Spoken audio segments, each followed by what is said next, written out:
Welcome back, or just welcome if you're new here. I am Brandon Rainice, and today we are discussing the Insta360 One R 1-inch mod. Right after this.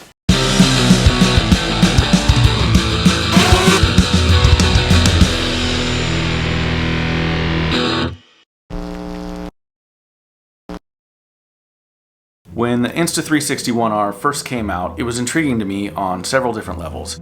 First, because it was a modular design. You could have a GoPro style setup, you could have a 360 camera, you could have the 1-inch sensor. It was a jack of all trades. And the 1-inch sensor grabbed my attention because I've always wanted a GoPro style action camera that did better in low light scenarios. The 1-inch sensor does substantially better in low light than the GoPros and other cell phone sized sensors. And it might also create a little bit of depth of field, which is always something that I like. So when I had a little bit of store credit at the Apple store, I saw this and thought, you know what? Let's go out on a limb here, let's buy it and see what happens. I thought that maybe this would be the camera for me to take on my upcoming trip to Hawaii. It's waterproof down to 5 meters. It's like a GoPro, and it's gonna capture everything that I wanna capture in the ocean. Only it's going to do it better because the 1-inch sensor is going to let in more light, which is ultimately what you want when you're underwater, because the light is diffused and it gets darker the deeper you go. And that's where action cameras struggle for snorkeling and scuba diving right now, is when you go down you have to have external lights because it gets dark and the cameras are crap. So I thought this would be awesome. And to an extent, it was okay. The sensor did great. It did allow more light to come in, and the picture quality was amazing. Unfortunately, the modular design that I so loved to begin with was the very part that really just had me frustrated by the end of my vacation. I'll just tell you right now, this is not good for going to the beach with. All of these little moving components get sand everywhere in them. And when you take it apart, which they recommend that you take it apart after every time you submerge it, you take it all apart and you let it dry. Well, when you've got salt water in some of these places where these connectors are going, it starts to corrode them very, very quickly. So not only are we dealing with salt corrosion now, but we've got sand everywhere. And I mean to the point where the little locking mechanism on the battery slider is just, it's full of friggin' sand. I can't even move it right now, actually. I'm gonna put it up to the... To elaborate more on the modular design, it's kind of a pain when you need to get things in and out. I really wish that this design would have had a screen on both sides. Now, even though you can take this little module out and flip the screen any direction that you want, so if you're vlogging, you can point it towards your face. If you're filming other things, you can have it the way that I have it currently, and you can see what you're filming.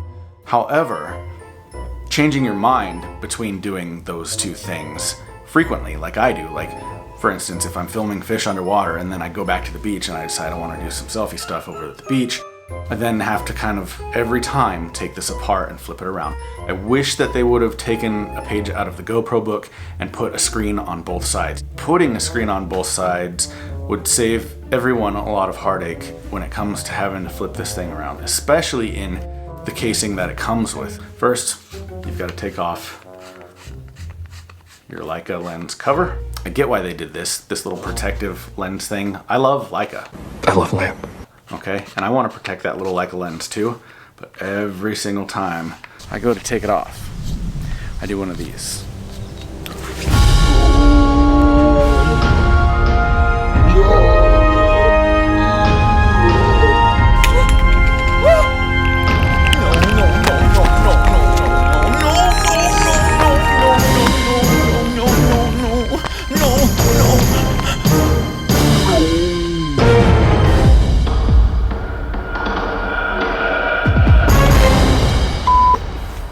This too fills up with sand and water, and it's very difficult to remove.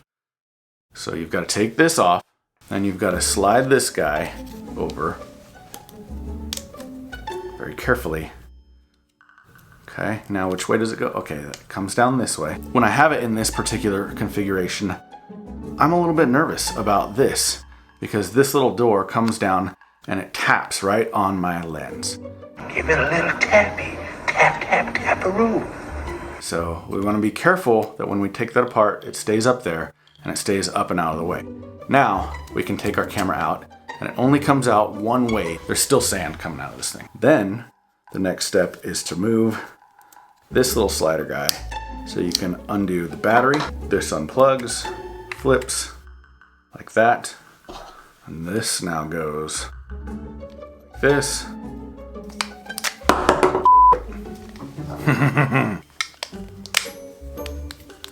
There. Then we come back to our, what did I just push?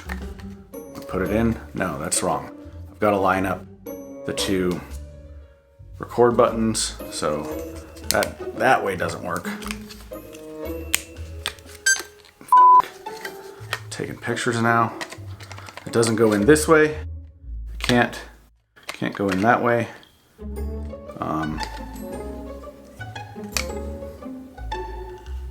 Okay, this time it goes straight in like that. Okay, and that goes back in there. And now this goes back on there.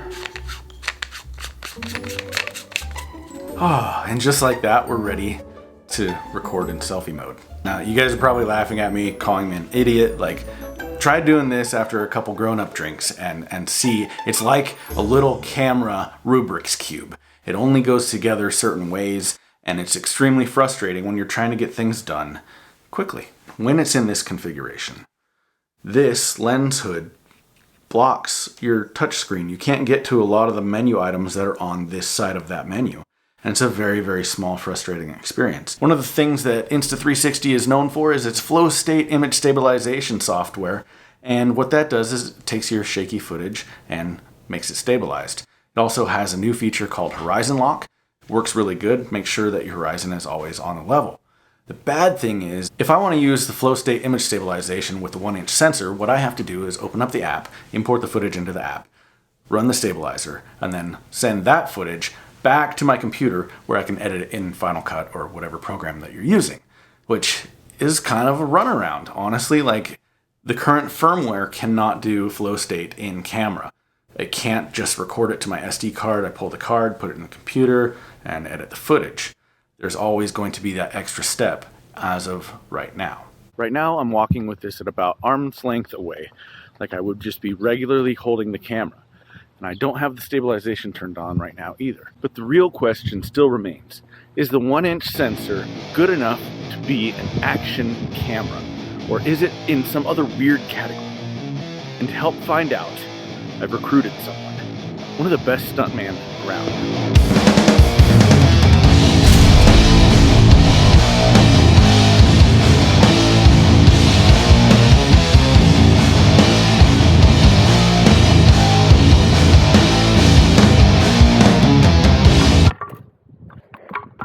I personally think that they were designing that to do other things, and the 4K and the 360 mod were more action oriented, but it will action. To be fair here, sound quality on most all action cameras is really awful, and you usually end up using some third-party mic that's plugged in. So that's exactly what I did. I used my Rode Video Micro with an adapter that Insta360 sells, and the audio got worse. I'm not sure what the problem was there. I am running the latest firmware, which at the time, I forget what it is. I'll put it somewhere over here. But it's the most current firmware, and the audio was exceptionally worse. So I ended up just losing that external microphone and going with the built-in audio. I do not have wind noise reduction turned on right now. I don't know how it sounds because it is a little bit breezy. I've got a creek behind me. There's a road over here. This is not like a shotgun microphone where it's going to pick up what's directly in front of it. This is actually multi-directional, so it's going to be picking up sounds from all around me. This is what it sounds like with the wind noise reduction turned on. And it's also being held out on a selfie stick, so I might be in focus now. And here's what it sounds like if you're using the camera for water sports, and then you come up out of the water and try to talk to the camera. Actually just saw a few bubbles come out of the camera. I hope that's okay. I don't know if you can even... What the heck happened to my blue light? Anyway, I was trying to be fancy, like all the other cool YouTubers have lights and stuff. But the biggest bummer I found with this camera is its minimum focusing distance of 90 centimeters, which is just a little bit longer than the reach of my arm, which means when I have it like this, I'm not in focus. The background is. I want my background blurry, not me. But as you can tell, I'm probably a little bit just slightly out of focus while the background behind me is perfectly clear. Now, I should be a lot sharper, probably as sharp as the background behind me. Let's address this issue right now. This is one of my other annoyances.